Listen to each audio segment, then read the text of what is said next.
All right, here we go. Solving inequalities. Solving inequalities are very similar to solving equations. You'll remove all the parentheses by using the distributive property if necessary. You'll combine like terms that occur on the same side of the equation if necessary. Then you'll perform addition or subtraction, and then multiplication or division to get the variable by itself.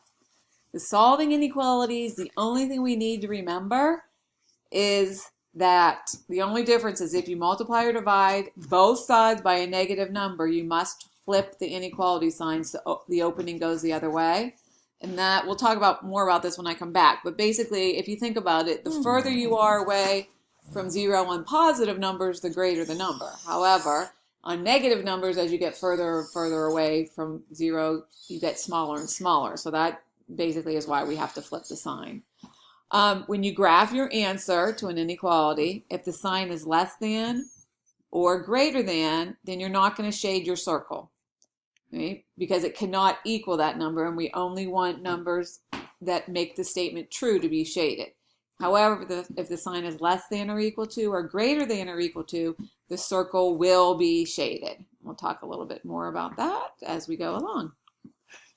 Here we go, the first problem, so you can follow along with your notes. We have 2x plus 5 is less than or equal to 21. We'll subtract 5 from both sides. That'll give us 2x is less than or equal to 16. Divide both sides by 2. We divide it by a positive number, so nothing happens. We keep the inequality sign the same. X is less than or equal to 8. Now we have to graph that. So let me move this up a little bit. Notice, solid circle at 8. All right? Because 8 is like the break point. If I put 8 in to the left side, if I put 8 in for x, my left side will equal my right side, and it can be equal. Anything less than 8 will also make this statement true. So I'm going to shade everything to the left. Let's check. We check by putting in a number that is shaded. The easiest number to check is 0. If I put 0 in for x, 2 times x is 0, plus 5 is 5.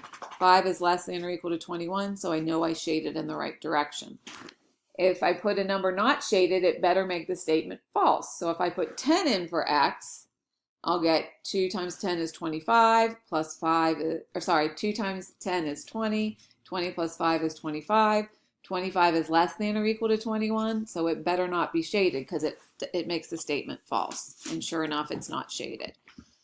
Next problem, I wanted to put the shade up here. So let's go to left side, nothing to distribute, but we want to combine like terms. So we'll have negative 4x plus 4 is less than negative 18. Subtract 4 from both sides, and you're left with negative 4x is less than negative 22. Now we need to divide both sides by a negative 4. So notice when I divide both sides by a negative 4, the sign changes. The inequality sign flips. It went from less than to greater than. I have my final answer is x is greater than 5.5. So when I go to graph it, open circle at 5.5. 5.5, when x is 5.5, it'll make the left side equal the right side, but I don't want it to be equal. I want it to be less than. So any number greater than 5.5 will make the left side less than the right side. So let's pick 10. Since it's shaded, 10 should make this statement true.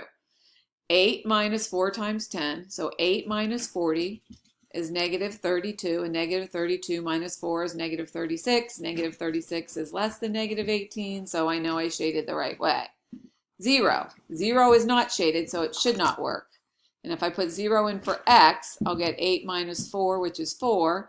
4 is not less than negative 18, so it should not be shaded. If I put 5.5 in, it's going to make the left side equal the right side, and I can't have that. It has to be less than.